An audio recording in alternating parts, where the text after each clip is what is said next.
falar em Daniel, o cara vem aqui. Caio, se Jesus diz que o que entra pela boca não contamina o homem, por que então que Daniel não quis comer os manjares do rei Nabucodonosor? O pobre do Daniel não conhecia Jesus como você deveria conhecer. Entendeu? O pobre do Daniel estava lidando com sombras. Ele fez o que ele pôde, o que ele tinha.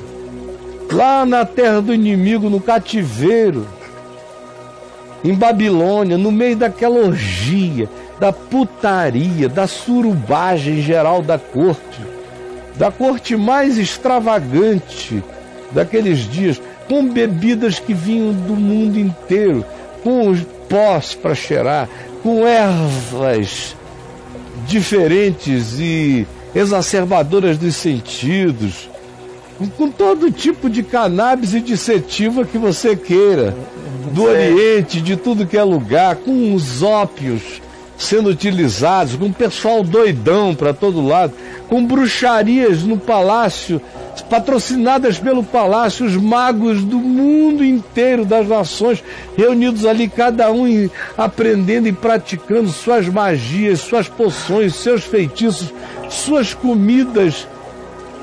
Esse era um ambiente, não era uma idiotice aqui onde a gente vai ao McDonald's e sai.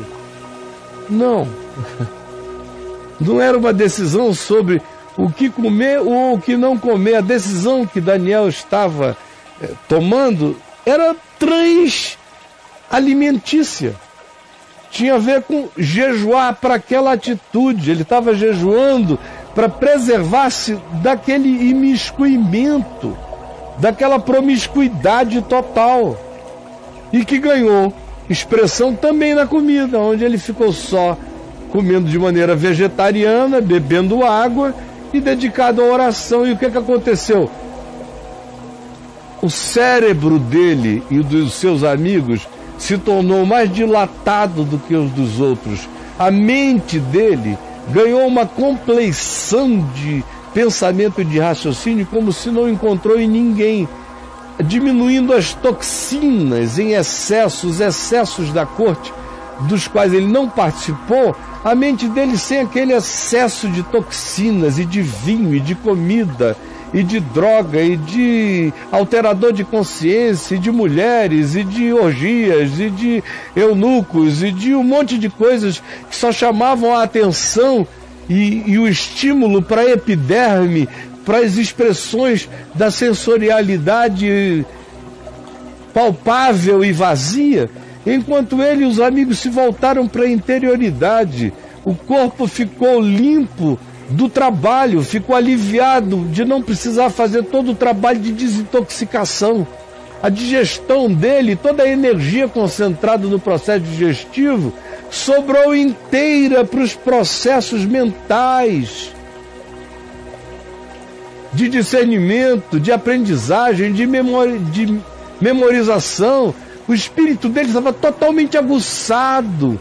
Mas não foi Daniel que ficou puro. Ele só foi preparado. Ele se instrumentalizou no corpo, na alma e no espírito para aprender o máximo possível de tudo, mas não tinha nada a ver com o que Jesus disse em Marcos, no capítulo 7, quando afirmou que não são as coisas que vêm do exterior as que contaminam. Ele estava falando e respondendo a uma outra perspectiva de contaminação. A contaminação acerca da qual Jesus respondia era aquela pregada pelos religiosos judeus dos dias de Jesus. Portanto, 500 anos, 600 anos depois de Daniel, 550 anos depois de Daniel. E a pergunta era uma outra. Eles estavam ensinando que quem comesse a comida ficava impuro, ficava separado de Deus, que comer uma comida aproximava de Deus, um tipo de comida, e comer um certo tipo de alimento afastava de Deus. É isso que Jesus está dizendo. Não, o que entra pela boca pode até estar estragado, pode até fazer mal ao corpo, mas não separa de Deus. Pode até atrapalhar o raciocínio, mas não separa de Deus. Uma coisa é uma coisa, outra coisa é outra coisa. Mas é preciso ter um mínimo de entendimento para fazer a diferença. Vamos lá? Ele continua, faz mais uma outra perguntinha. E por que Daniel orava em direção a Jerusalém, Caio? Era superstição? Não, era o que ele tinha. Ele era só um cara saudoso, desterrado. Ele foi arrancado da terra de Israel e de Jerusalém, criança, adolescente. Talvez tenha sido castrado. Meu Deus. Tudo indica que Daniel fosse um eunuco. Os membros extirpados, o membro extirpado. Olha. Então você imagina a vida desse cara. Nossa. Foi levado para lá. Família toda destroçada. Amigos, tudo. Ele foi para lá com restolho, com gente que ele foi conhecendo no caminho. Um sobrevivente em terra estranha.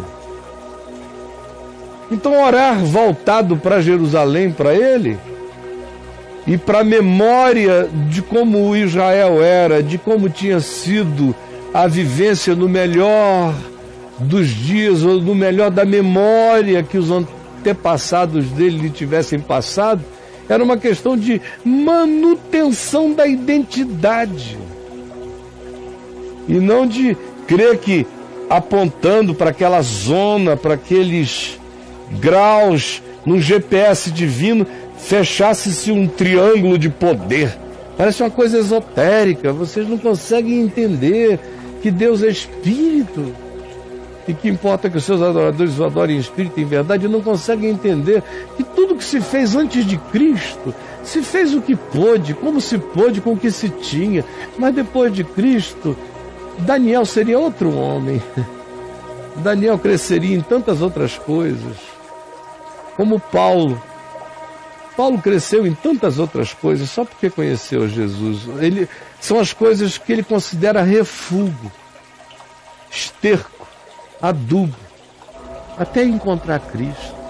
E vocês que supostamente encontraram a Jesus, mas ficam brincando com a laminha do Velho Testamento, ao invés de abraçarem a revelação plena da construção edificada em Cristo Jesus.